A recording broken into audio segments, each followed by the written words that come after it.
ಊಟಕ್ಕೆ ಹೇಳಿದ್ರಂತ ಶ್ರಾದ್ದ ಅಂತ ಕರೀತಾರೆ. ಶ್ರಾದ್ದಕ್ಕ ಹೇಳಿದ್ರು,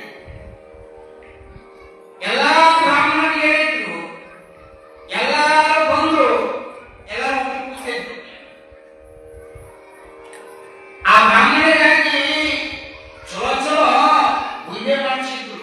ಗೋಡಂಬಿ, ಕೆಳ್ವಿದ, ದ್ರಾಕ್ಷಿ ಹಾಕಿ ಮಸ್ತ್ ಲಡ್ಡು ಮಾಡಿದ್ರು. ಬುಂದೆ ಅಂತ ನೀವು ಬುಂದೆ ಮಾಡಿದ್ರು. ಎಲ್ಲಾರಿಗೆ ಹಿಡ್ಕೊಂತ ಪಂಕ್ತಿ ಒಳಗೆ ಸಾಲಾಗಿ ಹಿಡ್ಕೊಂತ ಬಂದ್ರು. ಅದಾದ ಮನುಷ್ಯನಿಗೆ ಬಹಳ ದುರಾಶೆ ಅಲ್ಲ. ಈ ಲಡ್ಡು ಇಲ್ಲೇ ತಿಂದ್ಬಿಟ್ಟ ಮಧ್ಯಾಹ್ನಕ್ಕೆ ಏನ್ ಮಾಡಿ, ಮಧ್ಯಾಹ್ನಕ್ಕೆ ಬರ್ತೈತಂತ ತಟ್ಟೆಗೆ ತೆಗೆದು ಹಿಂದಿಟ್ಟ. ಲಡ್ಡು ಅಂತ ಏನ್ ಮಾಡಿದ್ರೆ ಇಲ್ಲಿ ಲಡ್ಡು ನೀಡಿಲ್ಲ ತೋರ್ಬೇಕ ತಂದಿದ್ರು.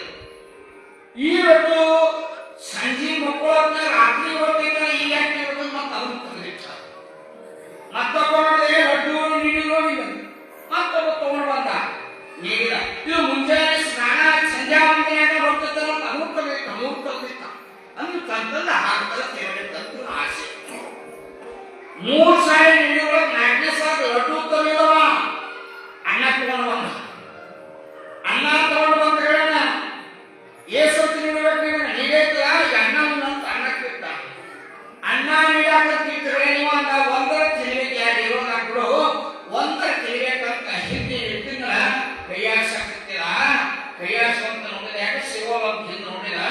ಹಿಂದೆ ನೋಡಿದಾಗ ನಾಯಿ ತಗೊಂಡು ಬಾಯಾಗಿ ಹೋಗಿತ್ತು. ನಾಯಿ ಬಾಯಾಗಿ ತಗೊಂಡು ಬಾಯಿ ಬಿಡ್ತೈತೆ. ಇದಕ್ಕೆ ಲಡ್ಡು ಇಲ್ಲ ಗೊತ್ತ, ಅನ್ನ ಸಾಕು ದುರಾಶೆ ಗೊತ್ತ. ಆಗ ಅಲೆಕ್ಸಾಂಡರ್ಗೆ ದುರಾಶೆ ಮಾಡಿದ್ದೆ.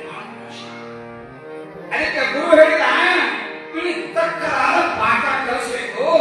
ಆಗ ಒಂದು ರಿಕ್ವೆಸ್ಟ್, ಅದಕ್ಕೆ ಏನಂತಾರ ದುರಾಶೆಗೆ ರಜೋಗುಣ. 3 ಗುಣಗಳ ಪ್ರತಿಯೊಬ್ಬರಲ್ಲಿ ತಮೋಗುಣ, ರಜೋಗುಣ. ಇವನಿಗಿರುವಂತದ್ದು ರಜೋಗುಣ, ತಾಮಸ ಗುಣ, ರಜೋ ತಾಮಸ. ಈ ಗುಣ ಅಧಿಕವಾಗಿತ್ತು, ಎಲ್ಲರಿಗಿರ್ತೈತಿ. ಆಗ ಅಧಿಕವಾಗಿತ್ತು. ಯಾಕ ಎಲ್ಲರಿಗೆ ಶುಗರ್ ಇರ್ತೈತಿ, ಶುಗರ್ ಇರೋದ್ರೆ ಹೇಗಿಲ್ಲ, ಆಗ ಅಧಿಕ ಆಗ ನಿಮಗೆ ಶುಗರ್ ಐತಂತ. ಬಿಪಿ ಇರ್ತೈತಿ, ಬಿಪಿ ಬರ್ಕಾಕೈತೆ. ಆಗ ಅತಿಯಾದ ಅದಕ್ಕೆ ನಮ್ಗೆ ಬಿಪಿ ಮುಗಿದು ಹೋಗ್ರಿ. ಸಕ್ಕರೆ ಕಾಯಿಲೆ ಯಾರಿಗೆ ಸಕ್ಕರೆ ಗ್ಲೂಕೋಸ್ ಬರ್ಕಾಗಂಗಿಲ್ಲ. ಅಧಿಕ ಆಯ್ತು ಅಂದ್ರೆ ಅದು ಕೆಟ್ಟ ಪರಿಣಾಮ ಬೀರ್ತೈತಿ. ಹಂಗ ಆಸೆ ಇರಬೇಕು. ಅದು ಆಸೆ ಹೋಗಿ ಮಿತಿ ಆದರೆ ದುರಾಶೆ ಆಗಿ ಕೆಟ್ಟ ಪರಿಣಾಮ ಬೀರ್ತೈತಿ. ಅದಕ್ಕೆ ಗುರು ಅಲ್ಲ, ನಿಂತಕ್ಕೆ ಪಾಠ ಕಲಿಸ್ಬೇಕು, ಬುದ್ಧಿ ಕಲಿಸ್ಬೇಕು. ಹಾಗಾದ್ರೆ ಭಾರತ ಗೊತ್ತಿಲ್ಲ, ಒಂದು 4 ವಸ್ತುವನ್ನು ಭಾರತ ದೇಶದಿಂದ ತಂದು ಕೊಡು ಅಂತ ಹೇಳಿದವ. ಒಂದು ಡೈರಿ ತಗೊಂಡ, ಪೆನ್ನು ತಗೊಂಡ. ಹಾಗಾಗಿ ಏನೇನು ತರಬೇಕು ಹೇಳಿ ಅಂತ ಬರ್ಕೊಂತೀನಿ. ಸುನೋ ಕೇಳು. सुखता तुम अगर गए तो एक राम और सीता कहानी अंत मगन ಬರ್ಕೋಣ ಅಂದ್ರೆ ರಾಮಾಯಣ ಗ್ರಂಥವನ್ನು ಒಂದು ತಂದು ಕೊಡು ಅಂತ ಹೇಳಿದವ. ಯಾರಿಗೆ? ಅಲೆಕ್ಸಾಂಡರ್. ಸರಿ ಅಂತ ಗುರುತ ಹಾಕೊಂಡ. दूसरा ಲೈಲದೇವಿ ಅದ. ಏಕ ಭಗವದ್ಗೀತಾ ಗ್ರಂಥ ಲಾವೋ ಅಂದವ. ಎರಡನೇದಂದ್ರೆ ಮಹಾಭಾರತ ಗ್ರಂಥವನ್ನು ತಂದು ಕೊಡು ಅಂದವ. ಸರಿ ಅದು ತಪ್ಪಿಕೊಂಡ. ಮೂರನೇದೇನು? ಏಕ ಲೋಟ ಗಂಗಾ ಪಾಣಿ ದಾನ ಅಂದವ. ಅಂದ್ರೆ ಕಾಶಿಗೆ ಹೋದ್ರೆ ಗಂಗಾ ನದಿಯೊಳಗಿನ ತೀರ್ಥ ತಗೊಂಡವ. ಬಹಳ ಪವಿತ್ರ ಕ್ಷೇತ್ರ ಕಾಶಿ ಅಂತ ಹೇಳಿದವ.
ಸಾಧು ಅಂತ ಕರೀತಾರೆ. ನೀವು ಅಂತೀರಿಲ್ಲ, ಅಯ್ಯ ಅದೇನ ಯವ್ವ ಸಾಧು ಇದ್ದಾಗಲ್ಲ ಹೆಣ್ಮಕ್ಳು ಮಾತಾಡ್ತಾರೆ, ಅಯ್ಯ ನಮ್ಮ ಗಂಡದೇ ವಾಚರು ಯವ್ವ ಅವೇ ಯಾವ ಸಾಧು ಇದ್ದಾಗಲ್ಲ. ಸಾಧು ಅಂದ್ರೆ ಸಾಧು ಪ್ರಾಣಿಗಳಿಗೆ ಸಹಿತ ಹೋಲಿಸ್ತೀವಿ. ಅಯ್ಯ ನಮ್ಮ ಎಮ್ಮೆ ಬಹಳ ಸಾಧು ಪ್ರಾಣಿ, ನಮ್ಮ ಎತ್ತು ಬಹಳ ಸಾಧು ಪ್ರಾಣಿ. ಸಾಧು ಶಬ್ದ ಎಷ್ಟು ಅರ್ಥ ಎಲ್ಲವನ್ನು ಬಿಟ್ಟಾವ, ಹಂಗ ಹರಿದಾವ, ಮೈನಲ್ಲಿ ಹೊಟ್ಟೆ ಕವರಿಲ್ಲ, ದೇಹದ ಕವರಿಲ್ಲ, ಯಾವುದೂ ಇಲ್ಲ. ತನ್ನ ಲೋಕದೊಳಗ ಆನಂದವಾಗಿ ಮಲಗಿದ್ದ ಒಬ್ಬ ಸಂತ ಬಂದ, ಕೇಳಿದ, ಮಾತಾಡಿದ, ಓಲಿಲ್ಲ, ತನ್ನ ಮಗುವಿಗೆ ತಾಯಿದ್ದ, ಯಾರ ಹಂಗು ಇದ್ದಿದ್ದಿಲ್ಲ, ಯಾರ ಹಂಗು ಇದ್ದಿದ್ದಿಲ್ಲ. ಮಲಗಿದ ಸಮಯದೊಳಗ ಸಿಟ್ಟು ಬಂದು ಕತ್ತಿ ತೆಗೆದು ಅವಾಗ ಹೇಳಿದ, ಇಷ್ಟೆಲ್ಲ ಹೇಳಾಕತ್ತೀನಿ, ಓದಾಕತ್ತೀನಿ, ಓಲವಾಗ ಸಾವು ನಿನ್ನ ದೇವನ ಚುಟ್ಟು ಚುಟ್ಟು ಮಾಡ್ತೀನಂತ ಕತ್ತಿ ಹಿಡಿದ. ಕತ್ತಿ ಹಿಡಿದಾಗ ಎದ್ದ ಕುಂತ ಸಾವು. ಏನು, ನಾನೊಂದು ಆತ್ಮ, ನನಗೊಂದು ದೇಹ, ಆತ್ಮನನ್ನ ಕತ್ತರಿಸುವಷ್ಟು ಶಕ್ತಿ ಕೊಟ್ಟವ ಯಾರು ಅಂತ ಕೇಳಿದ. ನಾನೊಂದು ಆತ್ಮ, ನನಗೊಂದು ಆತ್ಮವನ್ನ ಕತ್ತರಿಸುವಷ್ಟು ಶಕ್ತಿ ನಿಮ್ಗೆ ಯಾರು ಕೊಟ್ಟಾರ? ನಾನಲ್ಲ ಅಂತ ಹೇಳಿದ. ಆತ್ಮವನ್ನ ಕತ್ತರಿಸುವಂತ ಶಕ್ತಿ ಯಾರ್ಯಾರಿಲ್ಲ. ದೇಹವನ್ನ ಕತ್ತರಿಸಬಹುದು, ದೇಹವನ್ನ ಕತ್ತರಿಸಿದ್ರೆ ದೇಹ ಸಾಯ್ತೈತಿ, ಆತ್ಮ ಸಾಯಂಗಿಲ್ಲ. ಪಕ್ಕ ನಿಂತ್ಕೊಂಡ್ರಿ. ಇದು ಸ್ವಲ್ಪ ಹೋಗೋದು ಯಾವ್ದಂದ್ರೆ ದೇಹ ಮಾತ್ರ. ಆತ್ಮ ಅಜರಾಮರ ಕಾಯಂ, ಆತ್ಮಕ್ಕೆ ಸಾವಿಲ್ಲ, ದೇಹಕ್ಕೆ ಸಾವು. ನಿಮ್ಗೆ ಇನ್ನಷ್ಟು ತಿಳಿಸಿರ್ಬೇಕಂದ್ರೆ ಇದು ಮೊಬೈಲ್ ಆಗೋದು ಸಿಮ್. ಮೊಬೈಲ್ ಅಂದ್ರೆ ದೇಹ, ಇದ್ರೊಳಗೆ ಸಿಮ್ ಕಾರ್ಡ್ ಅಂದ್ರೆ ಆತ್ಮ. ಈ ಸಿಮ್ ಕಾರ್ಡ್ ತಗೊಂಡು ಎಷ್ಟು ಮೊಬೈಲ್ ಹಾಕಬಹುದು, ಮೊಬೈಲ್ ಕಟ್ಟು ಮತ್ತೊಂದು ಮೊಬೈಲ್ ತಂದು ಹಾಕಬಹುದು. ಯಾವಾಗ ಸಿಮ್ ಕಾರ್ಡ್ ಹಾಕ್ತೀವಿ ಅವಾಗ ಈ ಮೊಬೈಲ್ ವರ್ಕ್ ಮಾಡ್ತದ. ಮೊಬೈಲ್ ಬಿಟ್ಟು ಮತ್ತೊಂದಕ್ಕ ಆತ್ಮ ಹಾಕೋಬಹುದು. ಆದ್ರೆ ಮೊಬೈಲ್ ಬಿಟ್ಟು ಸೈಲೆಂಟಿಗೆ ಆತ್ಮ ಸೈಲೆಂಟ್, ಚಿಕ್ಕ ಸೈಲೆಂಟ್ ಇಲ್ಲ. ನಾಳೆ ದೇಹ ಬಿಟ್ಟು ಹೋಗುವಂತ ಆತ್ಮ, ದೇಹ ಇಲ್ಲೇ ಹೋಗ್ತೀವಿ, ಆತ್ಮ ಇಲ್ಲೇ ಹೋಗ್ತದೆ. ಎಲ್ಲಿಂದ ಬಂದಿದ್ದೀವಿ ಆತ್ಮ? ಎಲ್ಲಿಂದ ಬಂದಿದ್ದ ಆತ್ಮ? ಎಲ್ಲಿಂದ ಬಂದಿದ್ದ? ಪರಮಾತ್ಮನಿಂದ ಬಂದಿದ್ದ ಆತ್ಮ. ಪಂಚಮಹಾಭೂತಗಳಿಂದ ನಿರ್ಮಾಣ ಆಗ್ಯದ ಇದು ದೇಹ. ಎಲ್ಲಿಂದ ಬಂದದ ಅಲ್ಲಿಗೆ ವಾಪಸ್ ಹೋಗ್ತದ ಆತ್ಮ. ಇದು ನೆನಪಿನಾಗಿ ಇಟ್ಕೊಳ್ಳಿ. ಎಲ್ಲಿಂದ ಬಂದದ ಅಲ್ಲೇ ಹೋಗ್ತದ. ಪಂಚಮಹಾಭೂತಗಳಿಂದ ನಿರ್ಮಾಣ ಆದ ದೇಹ ಪಂಚಭೂತಗಳಿಗೆ ಹೋಗ್ತದ. ಆತ್ಮ ಎಲ್ಲಿಂದ ಬಂದದ ಆತ್ಮ ವಾಪಸ್ ಅಲ್ಲೇ ಹೋಗ್ತದ. ಮಣ್ಣಿಂದ ಕಾಯ ಮಣ್ಣಾಗುವರು, ಪೃಥ್ವಿ ಅಪ್ಪು ತೇಜು ವಾಯು ಆಕಾಶ 5 ತತ್ವಗಳಿಂದ ನಿರ್ಮಾಣವಾಗಿರುವ ದೇಹ. ಒಳಗೆ ಹೋಗೋದಲ್ಲಿ ಎಲ್ಲಿ ಉತ್ಪತ್ತಿಯಾಗಿ ಅಲ್ಲೇ ಏನು ಆಗುವಂತ ವ್ಯವಸ್ಥೆ ಪ್ರಕೃತಿ ತತ್ವವಾಗಿ ಬಂದಿತ್ತು. ಅವಾಗ ಹೇಳಿದವ ಸಾಧು ಹೇಳಿದ, ನನ್ನ ಆತ್ಮಕ್ಕೆ ನೀವೇನು ಮಾಡ್ತೀವೋ ದೇಹ ಮಾತ್ರ ತುಂಡು ತುಂಡು ಮಾಡು. ಆತ್ಮ ಅಮರವಾಗಿದ್ದಾಗ ಅವರಲ್ಲಿ ಕ್ರೂರ ಭಾವ ಹೋಗ್ಬಿಡ್ತೀವಿ. ಮಾತು ಕೇಳೋಣ. ಸಾಧು ಜೊತೆ ಒಂದು 5 ನಿಮಿಷ ಮಾತಾಡಿದಕ್ಕಾಗಿ ಕ್ರೂರ ಸ್ವಭಾವ ಹೋಯ್ತು, ಶಾಂತ ಸ್ವಭಾವ ಬಂತು. ಹಾಗಾದ್ರೆ ದೇಹ ಒಂದು ದಿವಸ ಹೋಗ್ತದ, ಆತ್ಮ ಅಮರವಾಗಿರ್ತದೆ ಅನ್ನೋದು ಪಕ್ಕಾಂತ ಹೇಳಿಕೊಂಡ. ನನ್ನದನ್ನುವುದು ದೇಹ ಹೋಗ್ತದ, ನನ್ನ ಆತ್ಮ ಅಜರಾಮರವಾಗಿರ್ತದೆ ಅನ್ನುವಂತ ಒಂದು ತಿಳಿಯಾಗಿ ತಿಳ್ಕೊಂಡವ. ಸೀದಾ ಆತ್ಮ ದೇಶಕ್ಕೆ ಬಂದ. ಬರೋದ್ರೊಳಗಾಗಿ ಜನ ಬಂದು ಆರಾಮ ತಪ್ಪಿತ್ತು. ಇದು ಬಹಳ ದಿವಸ ಬರಕಲ್ಲ ಸಾಹಿತ್ಯ ಅನ್ನೋದು ಗೊತ್ತಾಯಿತು. ಯಾರಿಗೆ? ಅಲೆಕ್ಸಾಂಡರ್ ಗೊತ್ತಾಗ ಪ್ರಧಾನಿಯನ್ನ ಕರೆಸಿದ. ಪ್ರಧಾನಿ ಕರೆಸಿ ಹೇಳಿದ, ಇನ್ನು ಬಹಳ ದಿವಸ ಬರಕಂಗಿಲ್ಲ, ನನ್ ಗ್ಯಾರಂಟಿ ಮುಗಿದದೆ. ಆದ್ರೆ 3 ಮಾತನ್ನ ನೆನೆಸಿಕೊಡ್ಬೇಕು, ವಚನ ಕೂಡ ಒಂದು ವಚನ ತಗೊಂಡವ. ಏನ 3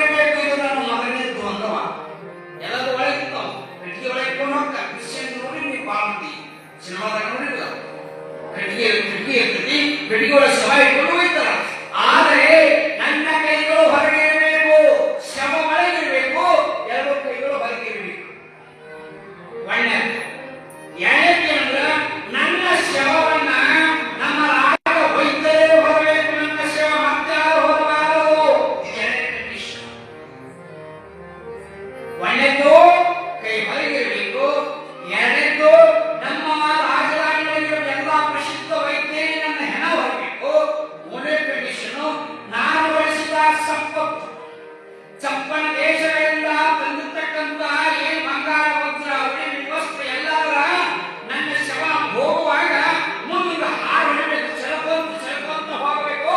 ಇದು ನನ್ನ ಮೂರು ಕಂಡೀಷನ್ ಅಂತ ಹೇಳಿ. ಯಾಕಂದಾಗ ಬಹಳ ಚಂದ ಹೇಳಿ, ನಾನು ದುರಾಸಕ್ತನಾಗಿ ಆಶೆಯನ್ನಿಟ್ಟುಕೊಂಡು ಎಲ್ಲಾ ದೇಶಗಳನ್ನ ಗೆದ್ದು ಏಕೈಕ ಚಕ್ರಾಧಿಪತಿ ಆಗಬೇಕಂತ ನೀಕೊಂಡು ಎಲ್ಲರಿಗೆ ಮೋಸ, ದರೋಡೆ, ದ್ರೋಹ ಎಲ್ಲ ಮಾಡಿ ಗಳಿಸ್ಕೊಂಡು ಬಂದೆ.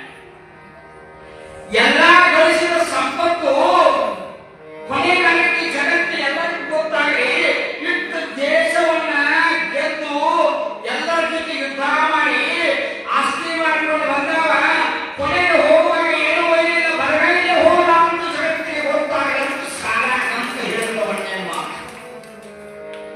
ಆರು ಮಂದಿಗೆ ತಿಳ್ಕೊಂಡಿದ್ವಿ. ನಾವು ಗಳಿಸಿದ ಸಂಪತ್ತು ನಮ್ಮ ಹಿಂದ ಬರ್ತದ, ಇದನ್ನ ಗಳಿಸಬೇಕು ಅಂತ ಗಳಿಸಕ್ ಹೊಂಟಿರಲ್ಲ, ಬರ್ತೈತಿ ಅಂತ ಹೇಳ್ಕೊಂಡು ಅಥವಾ ಯಾರಾದ್ರೂ ಹೋಗಾರಲ್ಲ ಇಲ್ಲಿ ಕಂಪನ್ನ ಉರಿಯಾಕ ಬರುತ್ತೂ ಇಲ್ಲ. ಯಾವಾಗ ಬರುವಾಗ ಬರ್ತಾರೆ, ಬರುವಾಗ ಬರೀ ಬಾಲಕ, ಬರುವಾಗ ಬರೀ ಬಾಲಕ, ಹೋಗುವಾಗ ಬರೀ ಮಾಲೀಕ.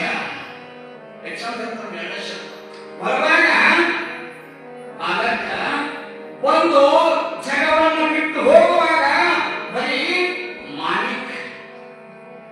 ಮಾಲಕ ಅರ್ಥ ಎಲ್ಲಿವರೆಗೆ ಇರು ತನ್ನ ಮಾಲಕ ಉತ್ತಾರದಾಗ ಸತ್ತೊಳಗಿದ್ದಾನೆ ಬರೀ ಮಾಲಕ ಅಂತಿದೆ. ನಮ್ಮ ಮಾಲಕ ಬಹಳ ಚೋಳಿ ಇರ್ತದೆ, ಬರೀ ಮಾಲಕ.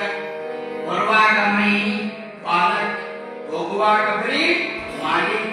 ವಯೋಜನದಲ್ಲಿ ಹೇಳ್ಕೊಂಡು ಇಟ್ಟೆಲ್ಲ ಕಷ್ಟಪಟ್ಟ ಹೈರಾಣಾಗಿ ಎಲ್ಲರೂ ಗೋಳೆ ಮಾಡಿ ಗಳಿಸಿಕ್ತಿಲ್ಲ. ಒಬ್ಬರ ಓದಾಗದ, ಒಬ್ಬರ ವೈದ್ಯರ ಚಾನ್ಸ್. ಎಂತ ಶ್ರೀಮಂತನಾದರೂ ಈ ಜಗತ್ತಿನೊಳಗೆ ಬಂದು ಹಂಗೆ ಬಿಟ್ಟು ಹೋಗ್ಬಿಡು. ನೀವಿಷ್ಟು ತಿಳ್ಕೊರಿ, ಈ ಜಗತ್ತಂತಂದ್ರ ಒಂದು ಟ್ರೈನ್ ಇಲ್ಲ, ಒಂದು ಬಸ್ಸಿನಾಗ ಹತ್ತೀರಿ, ಹತ್ತಿ ಸೀಟ್ ಹಿಡಿಯಾಕ ಕಳೆದಿದ್ದಾಗ ಕಚ್ಚಿ ಪುಚ್ಚಿ ಎಲ್ಲ ಹೋಗಿದ್ದೀರಿ, ಹತ್ತಿ ಒಳಗೆ ಹೋಗಿರ್ತೀವಿ. ಇದು ಸೀಟ್ ನಂದು, ಈ ಸೀಟ್ ನಂದು ಅಂತ ಜಗಾಡಿಗೆ ಇಟ್ಟೋಗಿ ಯವ್ವ. ಎಂದ ಬಸ್ ಕರ್ನಾಟಕದಾಗ ಫ್ರೀ ಆಯ್ತು, ಎಂದ ಕರ್ನಾಟಕದಾಗ ಬಸ್ ಫ್ರೀ ಆಯ್ತು, ಆಧಾರ್ ಕಾರ್ಡ್ನಾಗ ಅಡ್ಡಾಡೋದಾಯ್ತು, ಅವತ್ತಿನಿಂದ ಇವತ್ತಿನ ಬಸ್ ನಿಮ್ಮ ಹೆಸರಿನಾಗ ಅಳಾಕತ್ತಾವ, ಪಾಠ ಓದಬೇಕು. ಗಣಮಕ್ಕಳಿಗೆ ಹತ್ತಾಕ ಚಾನ್ಸೇ ಇಲ್ಲ. ಗದ್ರಿಕೆ ಕ್ಲಾಸ್ದಾಗ ಬಿಜಾಪುರ ಹುಬ್ಳಿ ಬಸ್ ಹೋಗ್ತಾವಂದ್ರು ಹತ್ತದ ನೋಡಿ ಅಕ್ಕಿ ಹೇಳಿ ಈಕಿ ಜಗ್ತಾನೆ, ಈಕಿ ನೋಡಿ ಅಕ್ಕಿ ಜಗ್ತಾನೆ. ಎಂದ ಪ್ರಿಯ ಅದು ಅದ್ರ ತಿರುಗಾ ಕಂಟ ಇನ್ನ ಕೆಲವು ಮಂದಿ ಮನೆಗೆ ಹತ್ತಿಲ್ಲ, ಹೋದೇ ಹಂಗ ಜಗತ್ತಿನೊಳಗ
सद्गुरु कासकेश्वर महाराज, बसवेश्वर महाराज,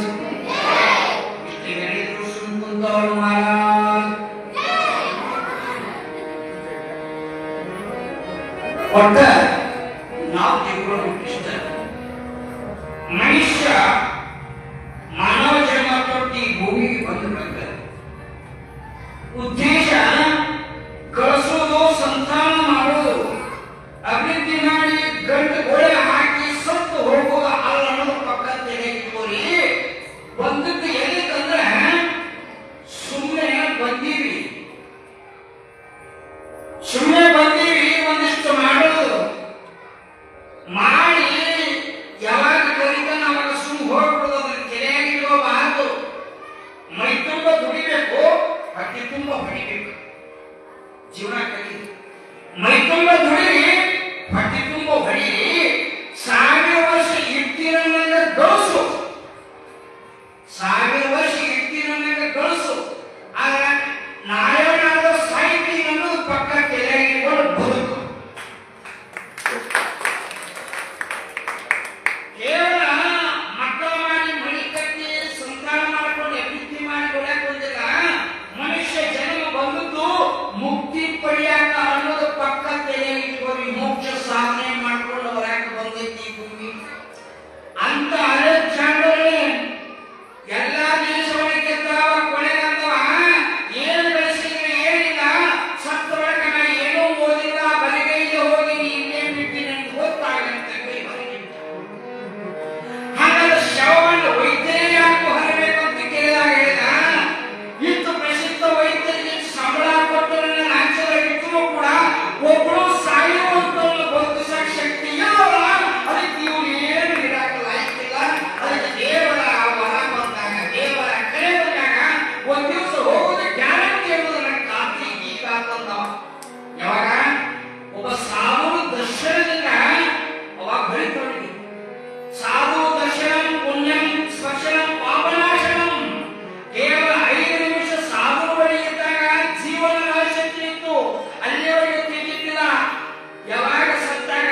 ಒಂದು ಗಾಡಿ ಒಳಗ ಒಂದು ಕಾರ್ನಾಗ ಹೋಗುವಾಗ ಡ್ರೈವರ್ ಹೋಗ್ಬಿಡ್ತಾನ, ಪ್ಯಾಸೆಂಜರ್ 5 ಮಂದಿ ಇರ್ತಾರೆ. ಡ್ರೈವರ್ ಹೋಗ್ಬಿಡ್ತಾನ, ಪ್ಯಾಸೆಂಜರ್ 5 ಮಂದಿ ಕುಂತಿರ್ತಾರೆ. ನಾನು ಜೀವ ಹೋದಾಗ 5 ಮಂದಿ ಹೊತ್ತಾರ, ಮ್ಯಾಗ ಒಬ್ಬ ಕುಂತಿರ್ತಾರ. ಇದು ಜೀವನ, ಸತ್ಯವಾದ ಜೀವನ. ಒಬ್ಬ ಮ್ಯಾಗ ಕುಂತಿರ್ತಾನ, 4 ಮಂದಿ ಡ್ರೈವರ್ ಇರ್ತಾರೆ ಹೋದಾಗ. ಜೀವಂತಿದ್ದಾಗ ಒಬ್ಬ ಹೊಡಿತಿರ್ತಾನ, 5 ಮಂದಿ ಇರ್ತಾರ. ಎಷ್ಟು ವ್ಯತ್ಯಾಸ ಅದಲ್ಲ? ಜೀವಂತಿದ್ದಾಗ ಒಬ್ಬ ಹೊಡೆಯವ, 5 ಮಂದಿ ಕೂಡವ. ಸತ್ತು ಹೋಗ್ಬೇಕ, ಶವ ಆಗ್ಬೇಕ, ಒಬ್ಬ ಪ್ಯಾಸೆಂಜರ್. ಡ್ರೈವರ್ ಎಷ್ಟು ಮಂದಿ? 4 ಮಂದಿ. ಇದು ಸತ್ಯದ ಜೀವನ. ಉಳ್ಕೊಂಡು ಅದಕ್ಕೆ ಆ ಬದುಕನ್ನು ತಿಳಿಸಿಕೊಟ್ಟಿದ್ದು ಯಾವ ದೇಶ ಅಂದ್ರೆ ನಮ್ಮ ಭಾರತ ದೇಶ. ಮೊದಲನೇ ಹೆಮ್ಮೆ ಸಂಸ್ಕೃತಿ. ಸಂಸ್ಕೃತಿ ಹೊರಗಿಂದ ಕಲಿಯೋದಲ್ಲ, ಮನೆಯೊಳಗಿಂದ ಕಲಿಯೋದು. ಪ್ರತಿಯೊಬ್ಬ ತಂದೆ ತಾಯಿಗಳನ್ನ ಹೇಳೋದಿಷ್ಟೇ, ಸಂಸ್ಕೃತಿಯನ್ನ ಮಕ್ಕಳಿಗೆ ಕೊಡಿ, ದಯವಿಟ್ಟು ಮಕ್ಕಳಿಗೆ ಕೊಡಿ. ಸಂಸ್ಕೃತಿ ಹೆಂಗ್ ಕೊಡ್ಬೇಕ್ರಿ? ಹೆಂಗ್ ಕೊಡ್ಬೇಕ್ರಿ? ಒಬ್ಬ ಮುದುಕ ಮುದುಕಿ, ಆ ಮುದುಕ ಮುದುಕಿಗೆ 4 ಮಂದಿ ಗಂಡು. ಆ ಗಂಡು ಮಕ್ಕಳಿಗೆ 4 ಮಂದಿ ಸ್ವಸ್ಥೆ. ಆ ಸ್ವಸ್ಥೆ ಹೊಟ್ಟೆ 16 ಮಂದಿ ಹುಟ್ಟಿದ್ರು. ಬಡತಿ ಫ್ಯಾಮಿಲಿ, 16 ಮಂದಿ ಮೊಮ್ಮಕ್ಕಳು, 4 ಮಂದಿ ಸ್ವಸ್ಥೆಯರು, 4 ಮಂದಿ ಗಂಡ್ಮಕ್ಕಳು. ಇವರಿಬ್ಬರು ಗಂಡ ಹೆಂಡತಿ. ಎಷ್ಟಾಗ್ತದೆ ಲೆಕ್ಕ? ಹಿಂಗ್ ಮಾಡ್ತಾರೆ. ಈಗ ಹಿಂಗ ಮಾಡಕತ್ತಾವ.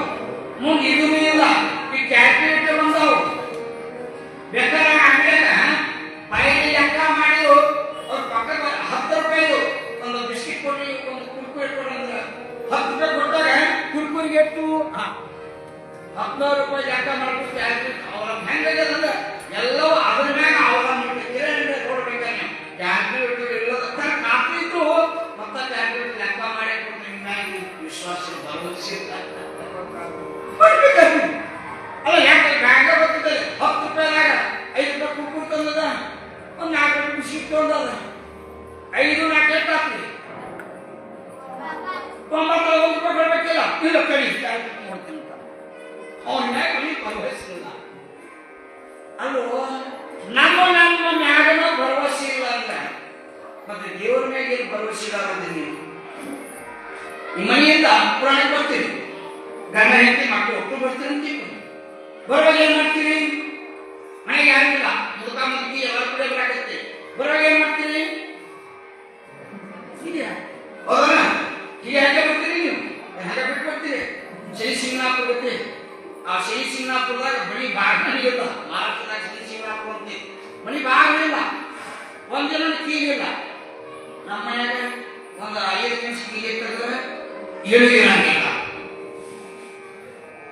ಮನಿ ಪುರಾಣಕ್ಕೆ ಬರುವಾಗ ಕೀಲಿ ಹಾಕ್ತೀವಿ.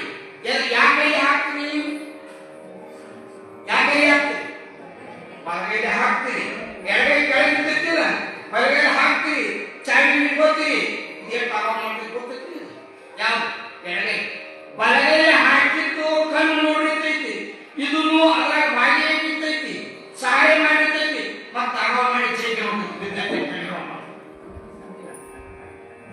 ಬಿದ್ದೈತಿ ತಲೆ ನೋಡಮ್ಮ ಚೇಕೆ ಅಗವ ಮಾಡಿ ಹೋಗ್ತೀವಿ. ಅಲ್ಲ, ಬಲಗೈ ವಿಶ್ವಾಸ ಎಡಗೈ ಇಲ್ಲ, ಎಡಗೈ ವಿಶ್ವಾಸ ಬಲಗೈ ಇಲ್ಲ ಅಂದ್ರೆ ಮತ್ತೆ ನಾ ಹೇಳಿದ ಶಾಸ್ತ್ರ ದೇವರ ಬಗ್ಗೆ ನಿಮ್ಗೆ ವಿಶ್ವಾಸ ಅದ. ಮನೆ ಕರ್ಮ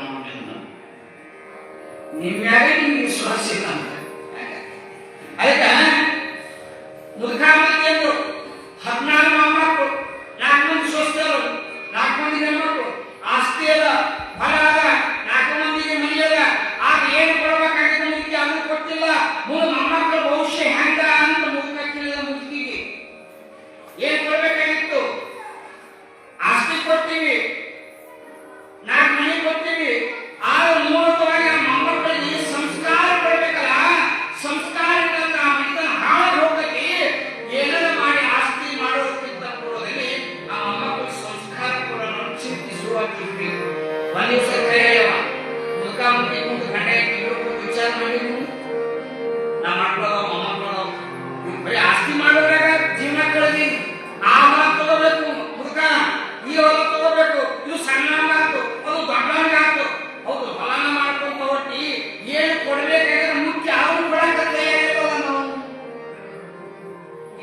ದುರಂತ ಸಮಾಜದ ದುರಂತ.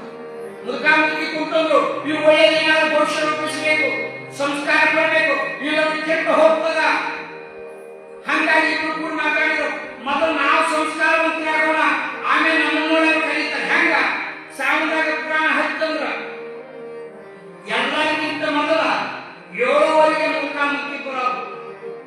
ಮುದುಕುಂದು ಕಿವಿ ಕೇಳ್ತಿದ್ದಲ್ಲ, ಮುದುಕಿನ ಕಣ ಕಾಣ್ತಿದ್ದಿಲ್ಲ.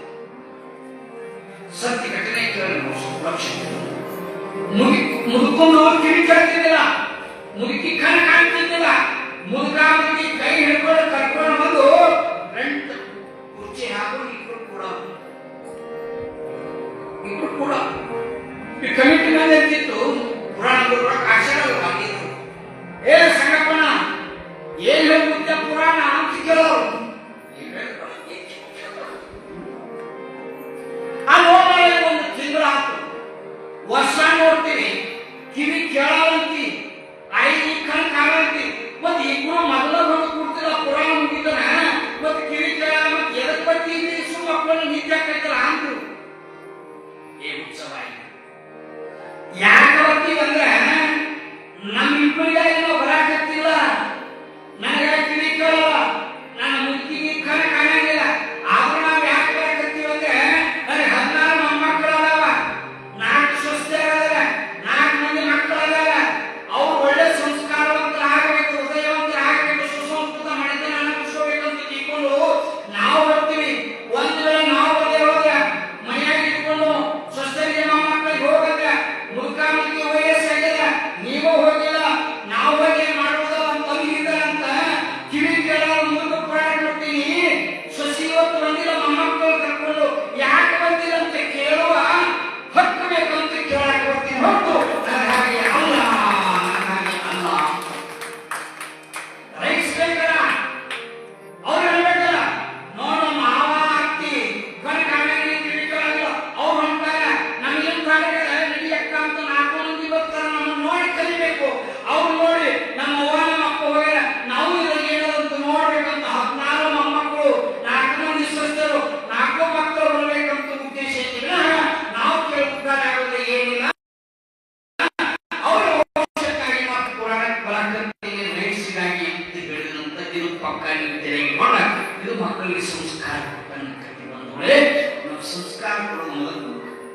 ಮತ್ತೆ ನಮಗ ಸಂಸ್ಕಾರ ಏನಂದ್ರೆ ಆ ಚಿಕ್ಕ ಮಕ್ಕಳಿಗೆ ಏನು ಕೊಡಾಕ ಸಾಧ್ಯ, ಅವ್ರು ನೋಡಿ ಕಲಿತಾವ. ನಾವು ಮನೆಯೊಳಗೆ ಹೆಂಗಿರ್ತೀವಿ ಆ ಪರಂಪರೆ ಆ ಒಂದು ಸಂಸ್ಕಾರ ಮಕ್ಕಳಿಗೆ ಹೋಗ್ತದೆ. ದಯವಿಟ್ಟು ನಿಮಗೆ ತಂದೆ ತಾಯಿ ಹೇಳೋದು ಇಷ್ಟೇ, ಮಕ್ಕಳ ಮುಂದೆ ಯಾವಾಗಲೂ ಹೊಡಿದಾಡಬೇಡಿ, ಮಗಳ ಮುಂದೆ ಯಾವಾಗಲೂ ಗಂಡನ ಮನೆಯಲ್ಲಿ ತೆಗಿಬೇಡಿ. ಅವ್ರು ಹೋಗ್ಬೇಕಾದ್ರೆ ಒಂದು ದಮ್ ಹಚ್ಚಾಗಿ ಮಳೆ ಮಕ್ಕಳಿದ್ದಾಗ ಮಕ್ಕಳಿಗೆ ಅವ್ರ ಮುಂದ ಗಂಡನಿಗೆ ರಿಸ್ಪೆಕ್ಟ್ ಮಾತಾಡಿ ಮರ್ಯಾದೆ ಕೊಡ್ರಿ. ನೀವು ಮರ್ಯಾದೆ ಕೊಡಕತ್ರ ಆ ಹುಡುಗ ಅನ್ಸಾಕ್ ಶುರು ಮಾಡ್ತಾರೆ. ತಂದೆಗೂ ಭಯ ಹುಡುಕ್ತಾನ ಮಗನಿಗೆ ಮೇಲೆ. ನೀವೊಂದು ವೇಳೆ ಮಗನ ಮುಂದೆ ಇಟ್ಕೊಂಡು ಗಂಡ ಬೈ ಹೇಳಿದ್ರೆ ಆ ನಿಮ್ಗಿಂತ ಹೆಚ್ಚಿಗೆ ಶುರು ಆಗ್ತಾನ, ಅನಿಸಿಕೆ